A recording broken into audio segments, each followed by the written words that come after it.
All right, what's going on, family? Catchy Yukazu. I'm so excited because I have one of my good friends, Michael McIllvane, here. We're going to talk about real estate. Am I saying your last name right, Yes. man? Okay, Yes. cool, cool. So we've known each other for a while. But yeah, he's into real estate and also into just a lot of things that are really cool about just like manhood. And we actually met at church and stuff like that. But everyone, please welcome Michael McIllvane. What's up, Thanks for brother? having me. Appreciate it, man. Happy New Year. Happy New Year. I want to get started, man. Just like, you remember how we met? Yeah, we Yeah. were in church. I was randomly sitting next to a mutual friend of ours, Yes. and you were sitting across the aisle. She said hi to you. Yes.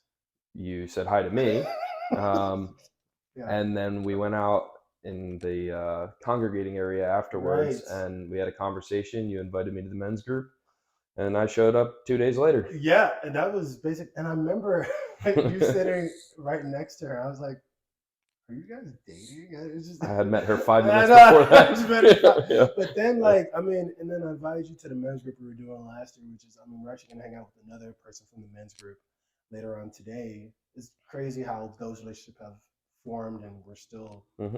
and so yeah, I'm very grateful for this guy, man.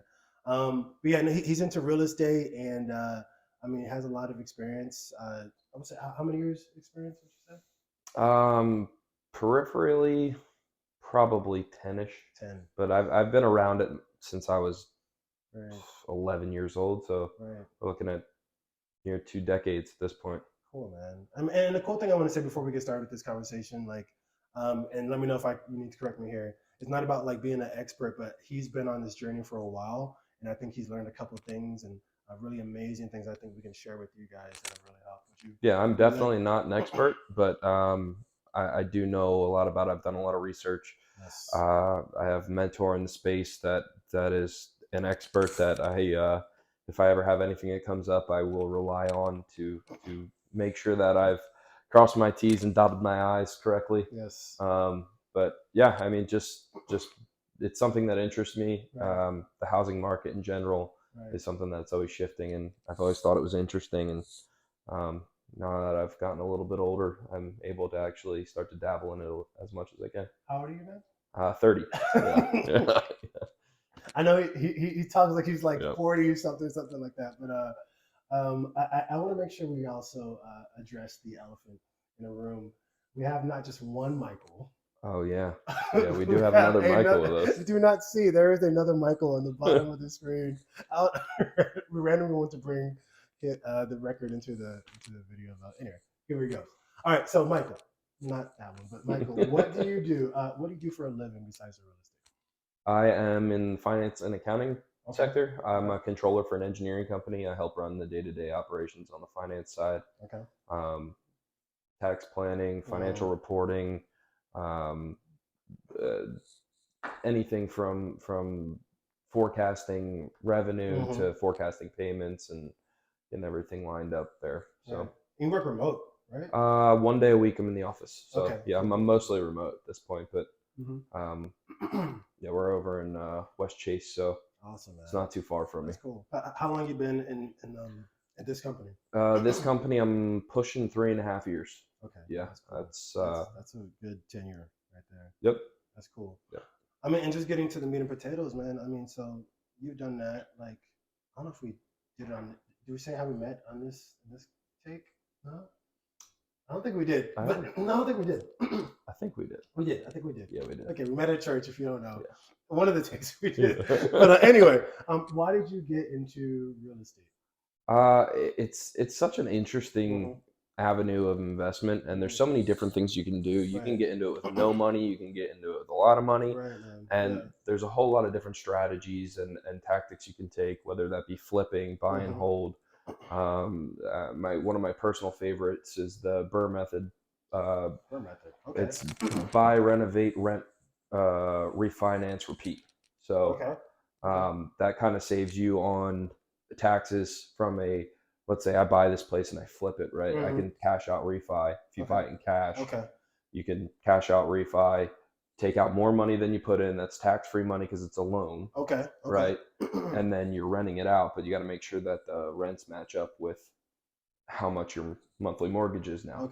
Okay. So it's basically, let's say I have $100,000 Okay. that I put into a property, Right. and I buy it for 100, then I have Okay. another 50. And before we get into that, let's. I want to make sure we kind of paint the entire scenario. And Okay. what I think from getting from this question, it seems like there's a lot of different strategies you can Oh, basically make absolutely. this thing your own, Absolutely. right? Yep. So was that when you first started? Was that like what it was? Was just like, okay, I can create wealth and or Yeah. create opportunities in so many ways? Like, Well, that's one okay, piece of it, right? right. And there's different things you can utilize in different situations, but Mm-hmm. also there's a finite amount of land in this country, Mm, right? okay. And somebody's going to need to live somewhere at all times. Our Mm, population's not decreasing, it's increasing, whether that be from wow. transports coming from outside of the country in, Right. or it's the birth rate, although the birth rates have decreased in the recent years, Right.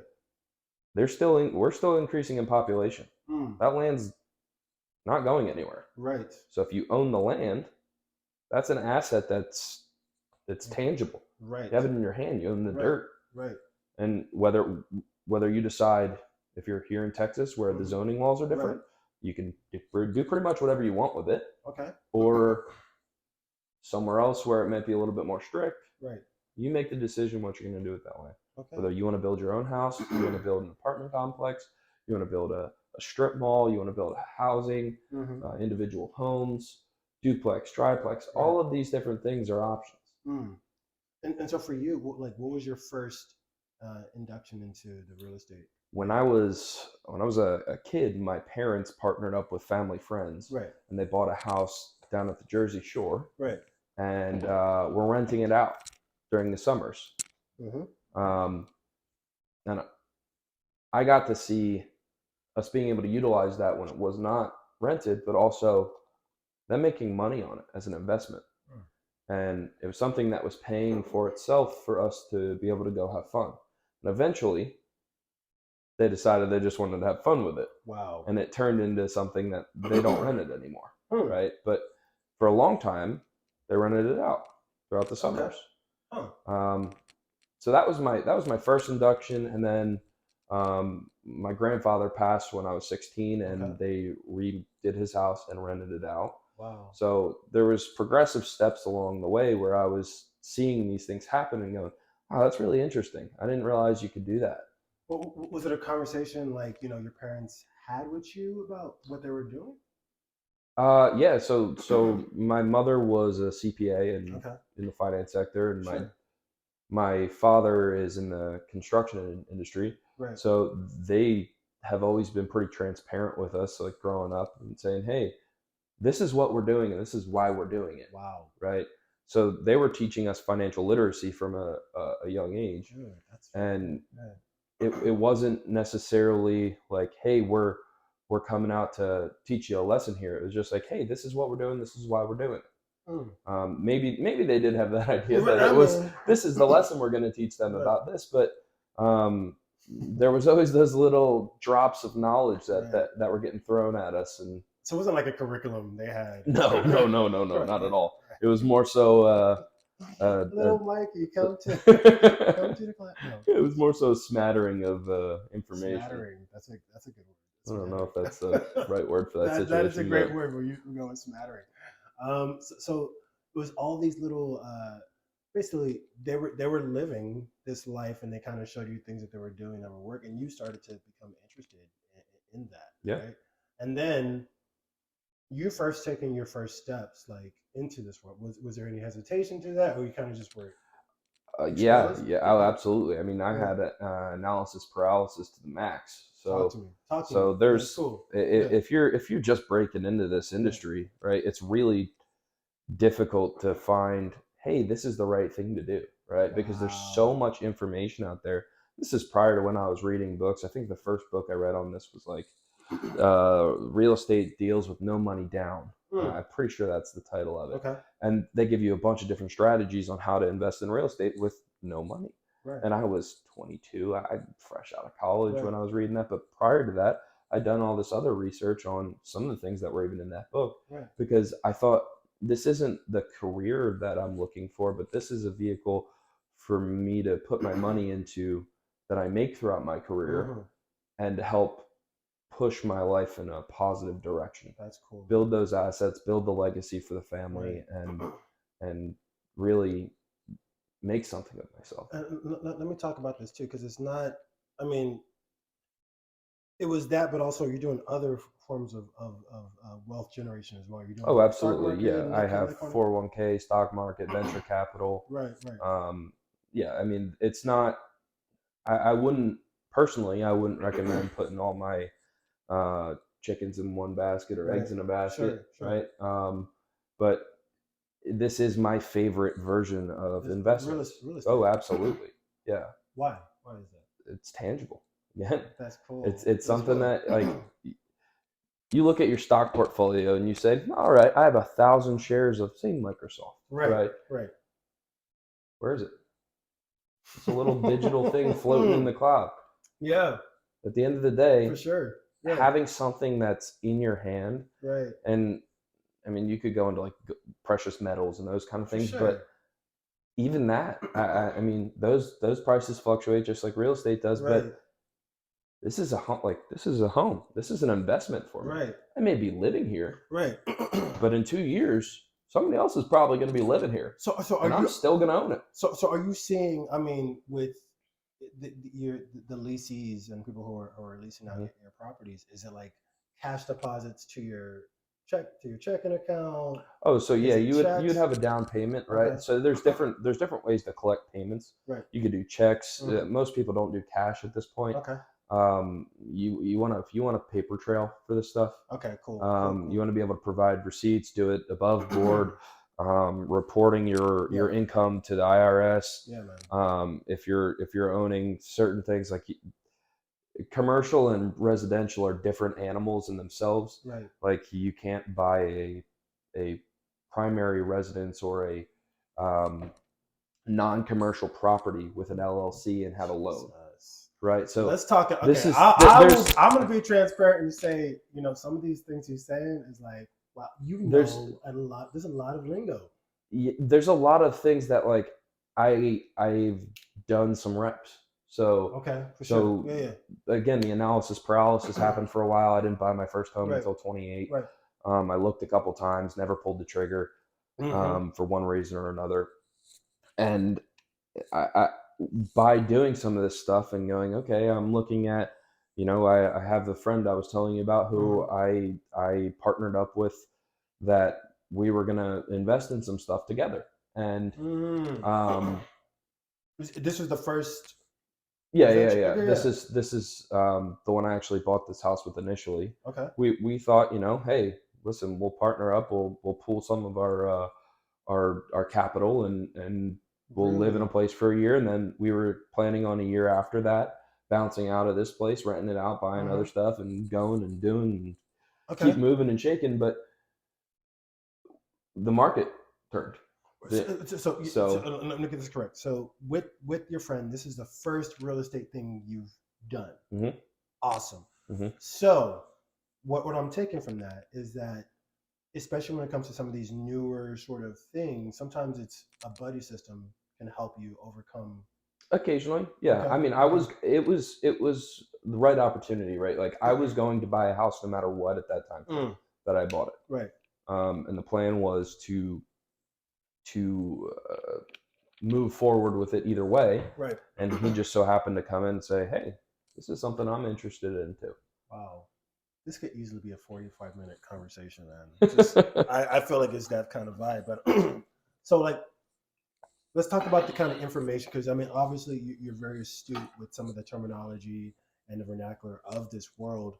What were some of the things you taught yourself in order to, Almost all of it. Okay. Almost all of it. So like self-taught. Well, you taking courses or? So yeah, I joined a mastermind class. It's my mentor named Jonathan Farber. Gotcha. He's actually living in Colombia right now. He was a sales guy up in New York. Has now made his living. In Colombia. He loves it. Okay. Yeah, right. He loves it. So he speaks Spanish too. No, I do not. Yeah, so it's just he he can run everything remote. He's got virtual assistants. I mean, Right. the guy is full Oh full my bore gosh. into. Virtual assistant. Yeah, I mean, he's incredible. I mean, he's 29, 30 years old, making a full-time living. This is what he does. He has this mastermind class. I mean, he's a really, really smart guy, super sharp. How'd you meet him? I met him through one of my best friends from college who knows him personally, Okay. and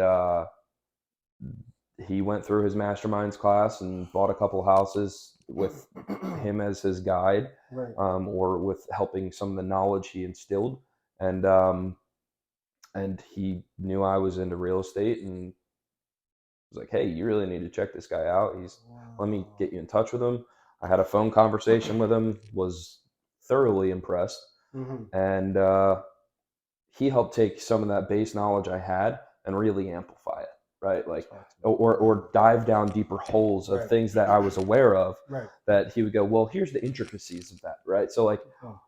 I had a very good foundation of, I had read or listened to, I don't know, 10 real estate books prior Sure. to getting involved with this. I'd done a ton of research. I had Right. gone through, I had already bought this house. Mm-hmm. So like, I had done a bunch of these different things prior to linking up with him. And I joined this class, and now I'm part of his team. Right. I mean, or network, I should say, not team. Sure. Where I have access to this data and tools and all this other stuff for the rest of my life. As long as he has it up and running, I'm in it. And his name is, again, Jonathan Farber, for anybody Okay. who's interested. So there's a way we can get connected. Absolutely. Oh, seriously? Absolutely. Yeah. Oh, seriously? Okay, cool. He's got a podcast too. Oh my God. It's Okay, these are the gems. millennial millionaires through real estate. Again, he has some really impressive people on that. Oh my Guy gosh. has a ton of knowledge, and he's not the only one out there. That you can Right. find tons of these podcasts, But but here's this the is a thing, personal. This is a person I personally know that knows way more than I do. And here's the thing with that I want to touch on, because there's so much. I get really passionate. There's so much misinformation out there. A People ton. who are trying to just take dollars A ton. from your pocket. Yep. So like that trust factor is huge. And even for this show, and I'm gonna get out the way. Mhm. You know, like I don't want just anyone on this show just trying to like sell stuff or whatever. Like No. you're a really this guy's a really good guy. We're not perfect. We're not perfect. No one's But perfect. he's a good guy. A lot of really good intentions. So like definitely having someone you can trust in this space who's like actually trying to help people out is very key. And also I would say it can be difficult to find. Absolutely. Yeah. And today's the age of social media personalities, Dude, yes. and one of the things I've seen recently, this is just an example of Right. things that just are blatantly false, Right. right? Somebody is putting out that you can make two payments a month or four payments a month on your regular mortgage, and you'll pay down your house, and Right. like you just chop it into fourths, and then you'll pay off your house in 10 years or something crazy like that. Wow. You are never going to find a contract unless you personally go to your lender and say, I want this language in there, which they'll probably tell you no, but it's okay to ask. Right. You can ask for things in contracts, and they will give them to you. Right. Depending on who your institution is, but right. they don't allow you to do that. Right? Okay, you want to make 2 payments a month. Cool. That goes towards your 1 payment a month. They're not letting you pay the interest off faster. And it's and these people will talk about these secrets as if these are ways to like get ahead. And it's just blatantly false. And the reason they do that, the financial institutions, is if they didn't, they'd have no protection. What's the point of them lending you the money? Right? Like, you could pay it off early. You want to pay more on your principal and pay your stuff off early. Right. That's fine.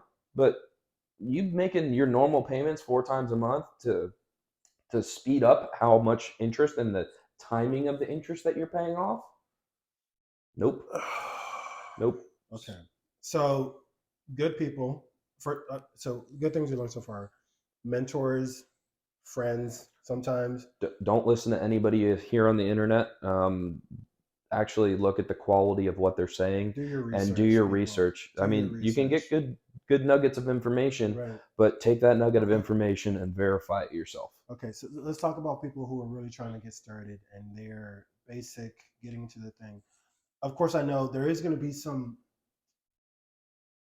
some level of analysis. Mm-hmm. Like Oh, of it is a course, step. It's a step of like, okay, it's of about to get course. real. But like, talk about like, okay, how how somebody can basically take their first step. So, do you want to go no money or money? I love this question. Let's say money. Okay, We'll do let's we'll do both. Money. let's say you have 20. And also keep it. I'll be honest. Top level. Yeah, Gotcha. top level, bro. Yeah. Let's say you have 20% to put down on any property you want, right? Mm-hmm. If you're just trying to get in this real estate space, you want to make some money. Mm-hmm. My recommendation to you is to look for a duplex, a triplex, or a quad. Mm. Anything above 4 doors is considered commercial real estate, and you cannot buy it with a conventional loan. Right. You could buy a quad, so 2 on the bottom, 2 on the top, Mm-hmm. 4 side by side, Mm-hmm. with a conventional loan. They Right. allow you to do that. Mm-hmm. So my recommendation would be to find one of those, put your 20% down. Mm-hmm. They will take the income of those other 3 units. And For finding one of those through like a website. oh, you can find it through. You can grab a realtor. You can Okay, good. you can go through websites. Right. Like down here we have HAR and Redfin and Cool. all these other things. Like, don't trust the prices you see on some of these, but some of them are accurate. Zillow, Mm-hmm. I don't trust that at all. Right. But you can find them through there, and then you can grab your realtor, or you can call them, or you can drive neighborhoods if you know something. I mean, there's a whole lot of different ways you can do that, and it's always looking for the right deal. So if you have that 20%, my recommendation would be to find something, whether it's a duplex, you've never rented out to somebody. And granted, renting might not be your thing, right? You may not want to deal with the tenants. You're going to have nightmare tenants. My parents had them when I was a kid. Wow, I mean, I've seen it firsthand how much it can suck. Wow. And my dad does not do this anymore because he had such a bad experience doing it with the people who were renting my grandfather's old house. Right. So they ended up selling that and calling it a day. But I also know people who make millions of dollars from this stuff. Wow. So it's really your preference, your temperance, and the kind of person you are and what your goals are, right? Mm-hmm. Like if you have a goal of being able to take in monthly income and own the property and just have to do maintenance on it, or have the people to do that for you, right? Buy and hold and rent is your strategy. Okay. Right. Again, you can do it 20% down. I would rent, if you can find a duplex, great way to start. My sister did that. Mm-hmm. They rent this other half of their house to someone. They live in one side. You live in the place for 2 years, right. or a year, and then you can move out and buy a new primary residence, right? And then you have 2 sides. Awesome. So rinse and repeat, right? Okay. Or you buy something that needs a little bit of work. You put that work into it. That, again, I would still recommend a duplex, triplex, or a quad. And you refinance, cash out refinance. Okay. Talk about that process. So that depends on whether or not. We're gonna pause. I will be very upfront and say there are things that sound very cool. I'm more into like the stock space, and like that's my wheelhouse. This is really good information. So please talk about the cash out refinance process. So when you cash out refinance, basically you're going to the bank. You're going to pay some sort of fee, right? Like you would at any closing, to pull this money out, right? So you're paying basically closing costs to pull the money out. Sorry. And when you do this, your interest rate's going to be a little bit higher than it would be for a conventional loan. Takes probably 30 days to close. They got to come do an appraisal of your property. You're basically going through the whole closing process again. Right. But you're keeping the house in your name, right? Or if you can, put it into an LLC, where you'll have to get special permission from the institution to be able to basically waive the due on sale clause. And this is really in the rabbit hole, but this is important though, because you want to protect the asset, right? So having them in an LLC is a good way to go. And if you can get them. Who told you this? Was it Farber? Was it books? I knew this before then, but how I figured out how to get around that by going to the lender was through Farber's group. Okay. So good. And so I think we have a good. People are gonna have to do their own research with this information. Let's talk about the no cash. No cash. Okay. No cash. So you can get partnering with somebody, right? That's for one. Let's say you go out and you find the deal, right? You go around the corner, you find this house, it's a little run down. You approach, there's websites where you can find tax records, phone numbers. You could send them a letter. You could call them. You could show up and knock on the door. It depends on what neighborhood you're in, whether or not you want to do this. No soliciting signs. Take them seriously. Don't go up. You could run water records, tax records. You could go down to the county. You can get pre-foreclosure information. Shouldn't you not do that for any property you're into? Research it? Absolutely do the research, but this is looking for one of those deals, right? Okay. So if you're going no cash, let's say I have the cash and you want to bring me a deal, right? I expect it to be a deal for me to give you my money. For sure. Right? And you could get 50% of it because you found it, you're going to run it, you're going to do everything about it, and I'm going to fund it, and then I'm going to put my name on the mortgage with you, or I'm going to pay for it in cash. The other way you could do it, and this is the way I recommend, for somebody who would like to do it on their own, is an FHA loan. Okay. So it's a 203K loan where you can find a property, the government, the Federal Housing Act, will fund that property. It'll give you a mortgage, but it'll also give you the money to make the repairs to it. Okay. You have to live in that house for a year, but that's anywhere from 0 to 3% down, depending on the program you're in, and it fluctuates. So I saw something recently where that's a 0%. There's 0% options right now. Wow. There's also a VA loan. So if you're former military, you can buy a house with $0 down, zero closing costs. Thank you for the commercial, my friend. $0 down. $0 down, zero closing costs. Please start doing commercials because that was perfect. Yeah, you can do that. Yeah. So for our friend Takeshi over here, who served our great and wonderful country, thank you for your service. Thank you for saying thank you. He can go out, get a loan through the VA, no money down. Ooh. Granted, your payment's going to be higher every month. Right. But you also aren't paying PMI, which is premium mortgage insurance. That's crazy. So if you put under 20% down, which you can do on a conventional loan, you can put all the way down to 5% down. You're just going to pay PMI. And if you're okay with PMI, that, please. I mean, it's the jargon. It's basically extra mortgage insurance, so you're paying a mandatory insurance every month for the institution to lend to you under that 20% threshold. So the institutions have investors who require this. Right. Now, if you put 20% down, no big deal. Right. Or if you get it for a crazy deal. Right. Sometimes they will waive that because they see that there's the value in between. Right. Okay. And the equity of the home. Okay. So, I mean, a lot of good information so far, man. We talked about cash. We talked about no cash, basically starting with it, man. But I definitely want to give people like some of the resources and things that they can get more information about. So maybe list some books, podcasts. Well, we can go. I already gave you the Jonathan Farber's podcast. Dude, that's already a big gem. Please, I have some others. So his again was the Millennial Millionaires Through Real Estate. Okay. Jonathan Farber. He brings in a lot of other experts and people in the space where you can piggyback. Some of them have their own podcasts that you can piggyback off of.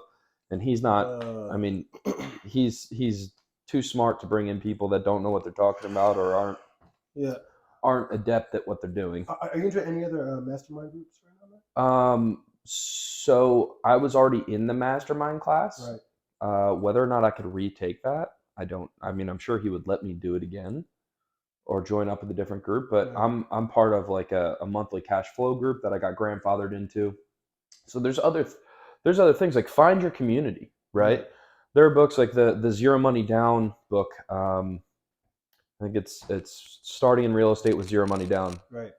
They have a website on there that you can join a group. Right? There's all kinds of different resources where you can go and find hard money, which is non-bank funding. Like if you need to find money for a deal, you can go and find these hard money lenders. Right. You pay a premium for it, but Right. you can do that. But some of the other books I've read or listened to. Yeah. And the cool thing about him, while he's pulling, he'll just send me like a list of all his cool books and stuff. Like this guy, you're growing up with a lot of this information and stuff like that. For me, that wasn't my situation. Like my dad never talked about this kind of stuff. Yeah. You know what I'm saying? So I love how you kind of have this stuff and you're passing it around. But yeah, what kind of books? So and these kind of vary because I'm interested in the whole spectrum and was trying to get a better idea of what everything looked like, the big picture before I started making decisions on what I was going to do. So I read or listened to 10 to 15 books. I have a couple upstairs. But here are just some of the other ones. Crushing It in Apartments and Commercial Real Estate. That kind of gave me a deep dive into the commercial side, apartment complexes, shopping centers, malls, those kind of things, storefronts. The book on negotiating real estate, that's basically negotiating deals, real estate investing, by Michael Brown. Okay. Got a couple others in here. As I'm sure you've probably talked about in other programs, Think and Grow Rich is a good one. Yeah. We talking about books or programs? This is just books, but in one of your other interviews, I'm sure you've mentioned it. The Intelligent Investor by Bedram and Graham. That's a good one. That is a stock market. Yep, but you can hone some lessons out of that though. All right, my friend. There's a couple more in here. Sorry, this is a big list. Do one more. Do one more. One more. Okay. Sorry. There's a he's really. There's a big gap. As Michael waits for Michael. I need to have like some Michael Jackson playing in the background. Okay, I don't have any more on this list. Okay, no worries. So Jonathan Farber, you have the podcast. I mean, basically, like the purpose of this, so people can kind of have some starting points. And what I'm going to do with this information, I'm going to write an article, just information that he's put inside this interview, this podcast, just so it's palatable. If you guys can just kind of take the clip notes and everything, definitely watch it because I think his personality is awesome. It's not just information, but also it's how you get the information together. You're a good guy. You're not perfect. Definitely not. Not me either. But I mean, I think you have a good heart, man, and I just want to say I'm very grateful that I made it to 2023 with the guy like you in my corner, man. As am I with you. Thank you, man. Any last words for the people, man? Don't wait. Big industries are buying up billions of dollars worth of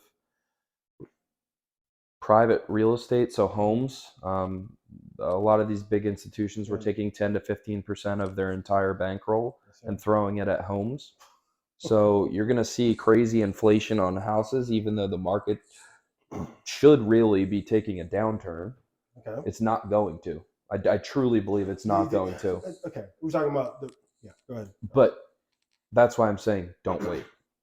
Don't be afraid to make mistakes. You're going to. And really think about what your strategy is. What are your long-term goals? Okay. Implement those two things here and don't be afraid to go find a deal. Awesome. Last question about the stock market and the markets in general. How do you think they're going to perform this year? We're already seeing in what I've seen. I mean, we're at a five-day rally. Yeah, that doesn't mean a whole lot right now because you still have a lot of turmoil over in Ukraine with Russia, and things appear to be escalating over there. I read an article that said Belarus might get drawn into the war. Okay. So, I mean, I think it's probably going to be pretty stagnant this year. And again, I have a minor in economy, but I'm not an economist, so I don't know. I don't actually know what's going to happen, but my gut is it's probably going to fluctuate, but we're going to end up somewhere around the same place we are now. Right. But as I'm sure you're aware, I think if you're not in the market 8 days out of the year, the best 8 days out of the year, you lose out on like 95% of the profits Oh to my be made. God. So again, Don't wait. don't wait. Don't wait. And I mean, what I've seen, and it would be the last thing. I mean, like even with the 5-day rally, I'm starting to see some of the seeds that I planted last year. Once that market starts to go up, oh my God, it's gonna be so juicy. Yeah. Have you started to see it? Have you started to see it? I've seen some things turn around Yes, for my me. friend, in these portfolios. So that's my wheelhouse, but I mean, this is all good information. Yeah. If you need anything else, by all means, reach out to Akeshi. He can get you in contact with me, Yes. and I can try and point you in the right direction or give you a little tidbit here or there of knowledge that I've accumulated over the years. So, See humility. This is a beautiful thing. Mike, thanks so much, man. Yeah, Appreciate it, bro. thank you. All right, cool. Thanks for having me. Let's go to our friend's house. We'll see you guys soon. Bye to Mike. Say bye to Mike. We'll see you guys soon.